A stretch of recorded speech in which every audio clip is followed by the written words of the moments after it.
Hobbyists often mistake watercolor and acrylic paints. Both are water soluble and the confusion is understandable.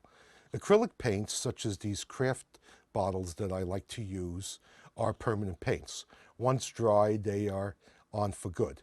Watercolor paints, on the other hand, never completely dry. They are always able to be resoftened and removed or reworked with water. They can in some cases be washed off completely with a faucet. They can in some cases be removed partially. Colors can be mixed and blended with other colors underneath. Okay, a nice thing to remember about all water-soluble paints and water-soluble materials is that they are non-toxic.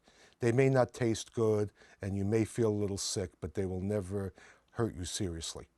Inexpensive children's paint sets work almost as well as the watercolor tube sets. The colors are a little more basic and a little more difficult to use, but they are readily available everywhere. The colors are the same. Watercolor paints, from my experience, appear to be permanent. There are paintings that have existed for centuries with little ill effect, and model railroads are rarely exposed to continuous bright sunlight. I have never had a model deteriorate to the point that I found it necessary to repaint.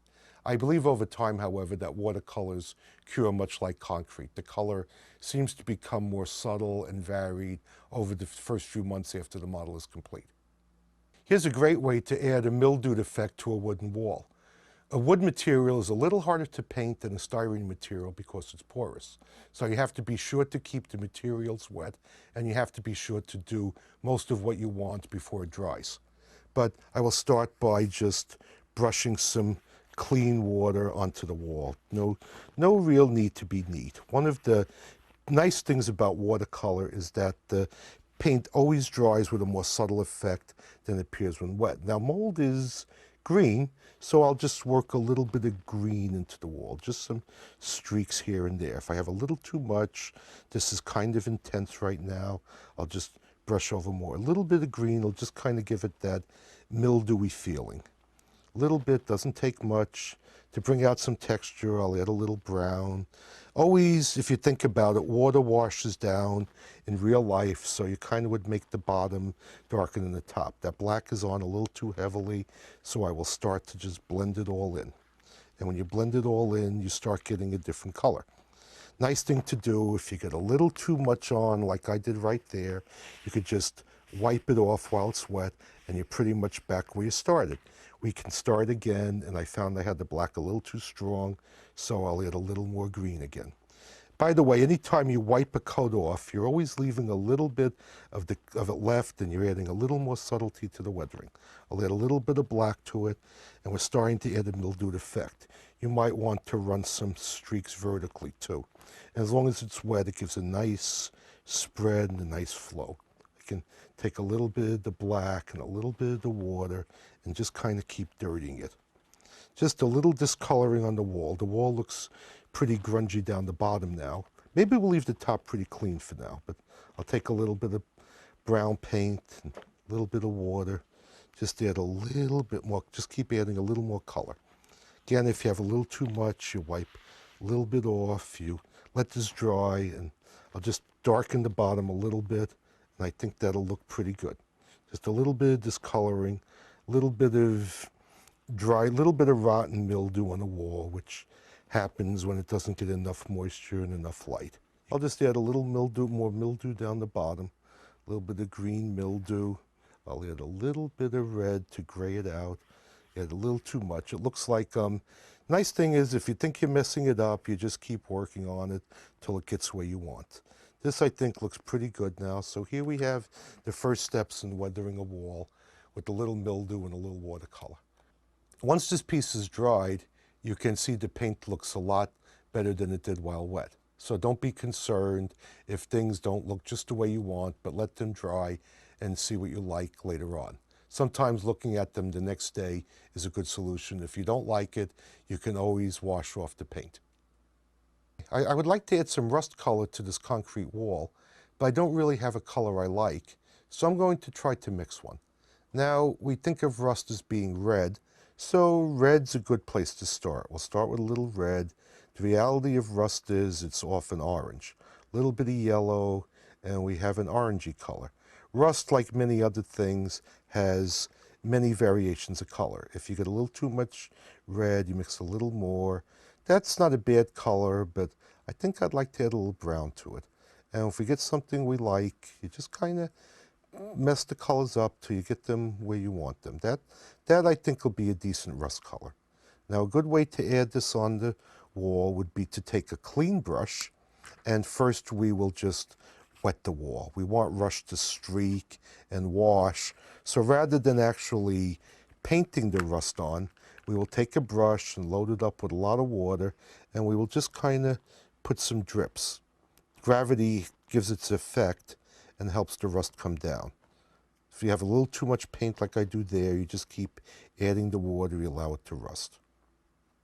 If rust is not always the same color, so I might take a little brown and I might go over it some with a little brown.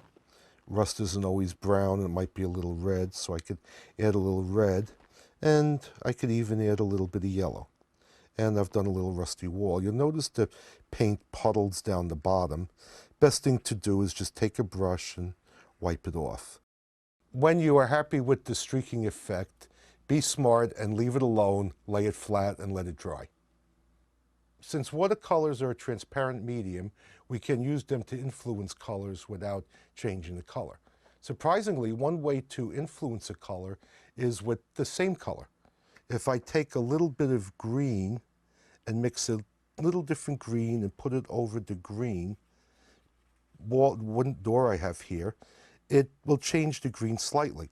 That is not often thought of, and artists often create grays by mixing complementary colors. Complementary colors are colors that are opposite of each other on the color wheel.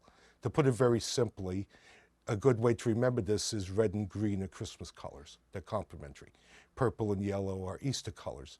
They're complementary. That leaves blue and orange, which are also complementary. In this case, the complement is red, and if I add a little bit of red to this green, little thin wash of red to this green door and do it just right, I will not end up with a red door, but I will end up with a green that is a little bit duller than I started.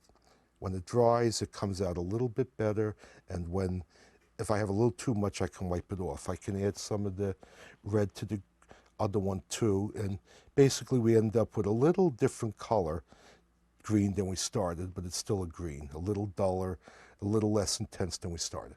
One of the beauties of watercolor is that we can take a wet towel and wipe off all or most of it with very little effort. Some colors stain, some colors will never completely come off, but I've already pretty much started with a brand new piece. In this place, and this paint has been dry for at least 3 or 4 days now, I've gotten it almost to new color.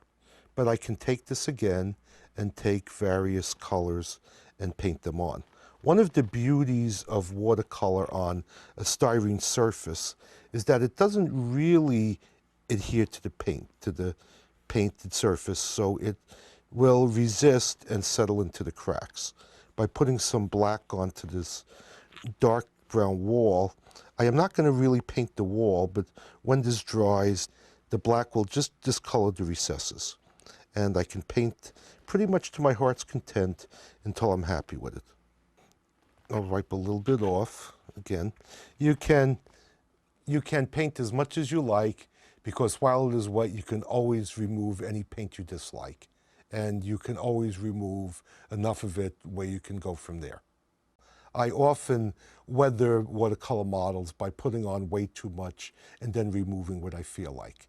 A good way to remove it is with a stiff brush or a wet paper towel or any convenient tool at hand.